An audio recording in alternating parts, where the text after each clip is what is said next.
Hi, Terry. This is what I look like without makeup on here. And welcome to Times Gone Tech. So, rainy weekend, of course, because it's Memorial Day.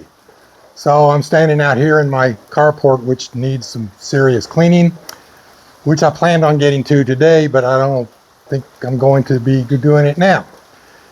Anyway, today I'm going to be talking about flintlocks and safety.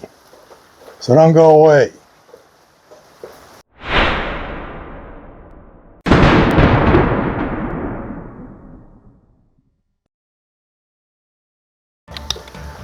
Flintlocks have an undeserved reputation for being inherently dangerous, unreliable, unpredictable. And this is one of those generic, long-running myths that I keep running across over the internet, mostly from people who have never held one in their hands. They've seen them shoot, and if you just watch one shoot, it can look a little dangerous. I mean, you get that loud clunk from the cock hitting this hammer, that flash up in the pan, and then boom, fire shooting out the side, and big ball of smoke and flame going out the front. They can be very intimidating, but they're actually very safely designed.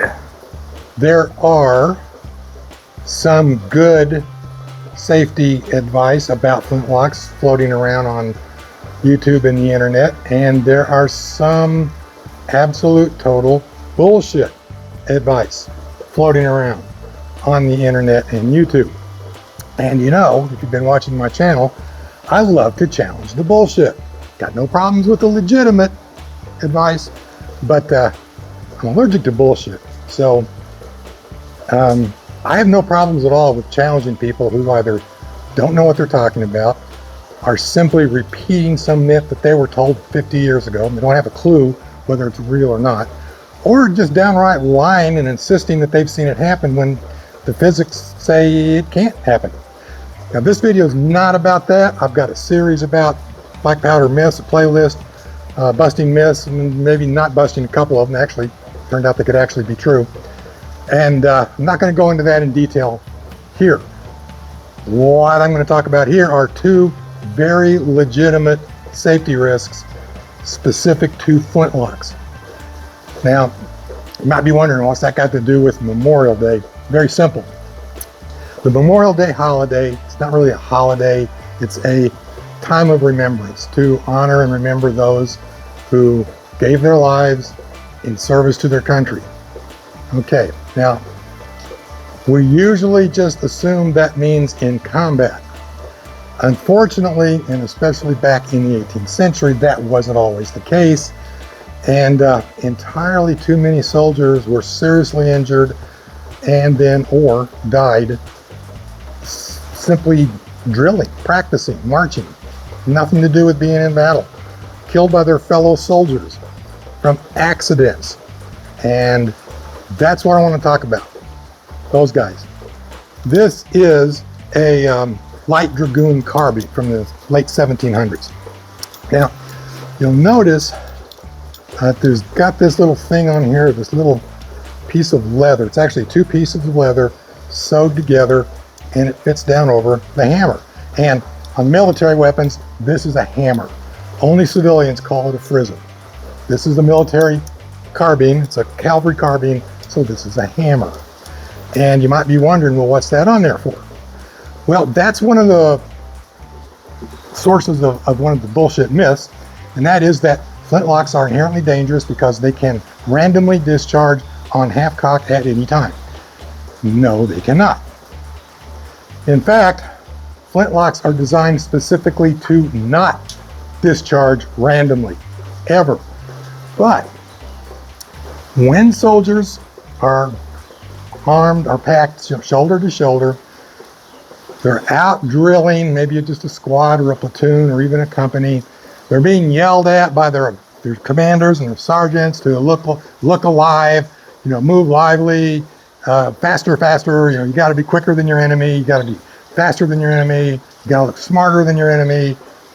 Well, under that kind of stress, when loading one of these, it is quite possible. Now this right now is in the down position. That's as far down toward that pan as this thing goes. And I'm going to put it back on half cock and shoot it, or load it. Okay, I just put it on full cock. Now I load the pan, close it up, put it down. I'm pouring powder down the barrel. Somehow somebody bumps me, jostles me. I put my finger down in the trigger guard, thinking it's on half cock. It's not going to shoot anyway, whatever. And boom, it goes off. Now, that can happen a lot easier than you think. And I just shot one of my buddies. And during the investigation, when the sergeant had asked me, "Did you have that thing on full cock?" Well, of course I'm going to say, "No, sir. No, sir, it was on half cock. I've trained enough, I know the difference." No one's going to prove it, so I'm not going to take a dishonorable discharge or a flogging over something like that. Damn right I'm going to stand there and lie about it. So would anybody else. Well, this actually happened a lot. Now, it's not one of those might, could, maybe, possibly, someday, sort of, maybe it could be happening. This did happen, can happen, is happening now, will happen again in the future. It's one of those things. People were injured and killed because of this. And even all you got to do is do a Google search and you can find reports from generals, commanders, from every European and American army involved about how serious this situation was. So in the 1700s, militaries came up with this, the hammer stall. And all they did is they just put it down over the hammer. Okay? And now while I'm marching, drilling, doing all this stuff that soldiers do, I fix bayonets, all of that, even if I accidentally put it on full cock, and even if I accidentally pull the trigger, this thing is going to prevent it from sparking. It's not going to ignite. It's not going to shoot anybody. Now, this is a very effective safety feature that was adopted in the 18th century for flintlocks, especially among the military. To my knowledge, civilians didn't really use them. Didn't need to. They were in a different situation. They were out in the frontier, out in the forest. It's quiet. There's not much going on. There's nobody standing right beside you, shoulder to shoulder. There's nobody standing there yelling at you. Okay, I don't really need one. So, in my particular case, I added a hammer stall to both of my muskets, but it had absolutely nothing to do with safety. The reason it has nothing to do with safety, in fact, that's not even a minor variable in the equation in my case. I don't shoot in reenactments. I don't participate in competitions. I don't go to turkey shoots. I shoot either by myself in my backyard, out into the deep dark forest, or I shoot out in the deep dark forest when it's not raining, or I go to a local free public shooting range ran by the local conservation department, and I shoot there by myself. Now, every once in a while, though, somebody comes over, we get to talking about, flintlocks and stuff. And, of course, out of politeness, I'll say, "Yeah, you want to shoot? You want a couple times?" "Sure." "Yeah, we're going to go out in the backyard, right in the forest, and we're going to shoot a few flintlocks." So then I need to be a little more careful about, have a little more awareness of my surroundings in the situation. Now, if you do participate in reenactments or competitions or turkey shoots or whatever, or if you really just want to be super safety conscious, these are a good idea, because with this on there, nothing's going to happen. It's just going to flip the hammer up, the wind might blow the powder out of your pan, and that's it.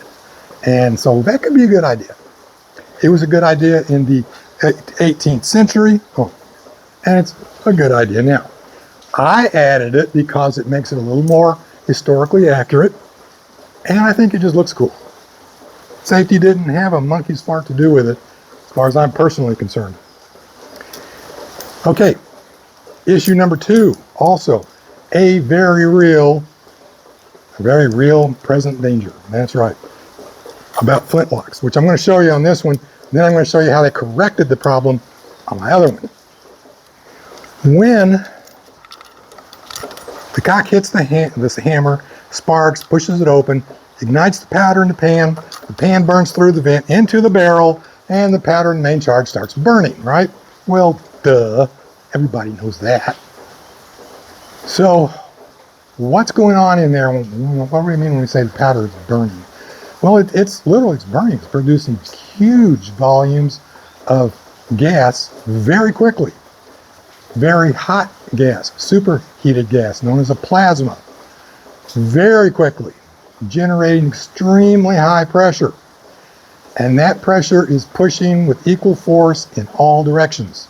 It's not just pushing forward down the barrel, and it's pushing back against the stock, against your shoulder too. That's what recoil is.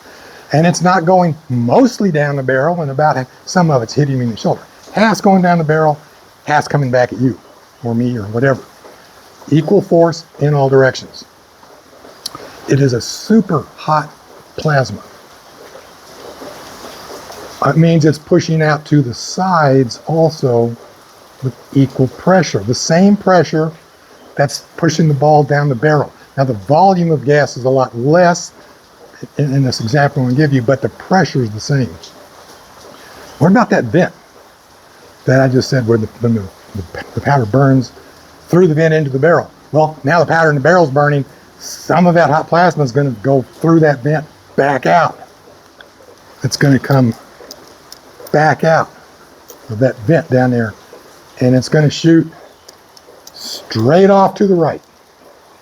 And that's superheated gas. It can shoot several feet, maybe even a couple of yards.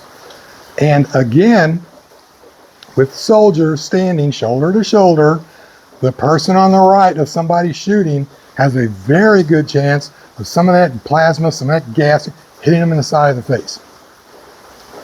So what do you do about it? Well, in the 18th century, they came up with this. And this is a flash guard. Let me show you that. Now it's attached to the hammer by this screw that holds the hammer on. And it's just, let me get this out of the way, maybe you can see it better. It's just a piece of brass, you can see, that covers, or it's, wraps around the pan so that any gas that comes out that vent, it's going to hit this obstruction here, and it's going to be vented harmlessly straight up. And that works. I was going to go out in the backyard and demonstrate it, and I might still do that as soon as the rain stops, which the forecast says it's not going to until late next week. But yeah, again, I didn't put it on for any safety reasons whatsoever. Again, the way I shoot, it's just, it's non sequitur. It's not important. But if somebody wanted to participate in reenactments, go to turkey shoot, take place in competition shootings, or even just some friends out target shooting, and they're going to be in close proximity to each other, I would definitely recommend this could be a good idea. Plus, I'd make everybody stand behind me when I'm shooting. In fact, make everybody stand behind whoever's shooting, not to the side, behind, and a couple yards back. That's just good common sense. Even modern semi-automatic assault rifles, they throw these hot cartridges out, up and back. And what that means is if someone's standing close to me, it could come right up and someone's standing over here shooting, and it comes up and to the right, and it could go right down my shirt collar and have me dancing around doing the Charleston before you know it.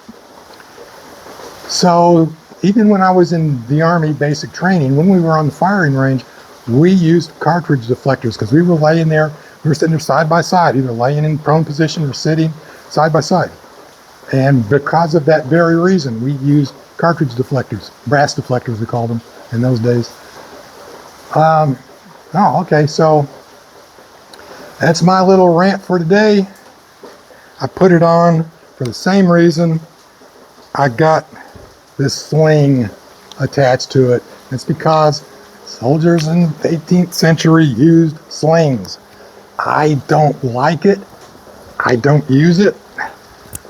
I don't march around where I need it.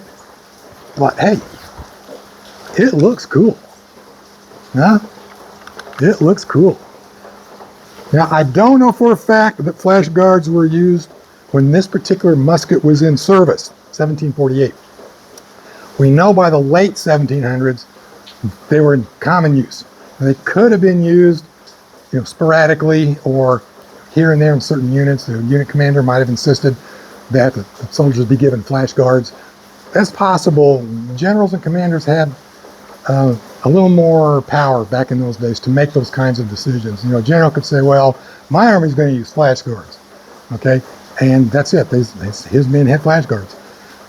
We don't know that for sure. I don't know that for sure, but it's close enough. I mean, it may not be 100% historically accurate, but nothing about this thing is. It's made in India. It's made out of teak. It's not historically accurate, but it's close and it looks cool. And it works too. It does vent that gas straight up. I'll show you when the rain stops. So anyway, if it's not raining where you are, and even if it is, have a great Memorial Day, light a candle, say a prayer or two for those who wore the uniform and didn't live long enough to take it off. And see you next time.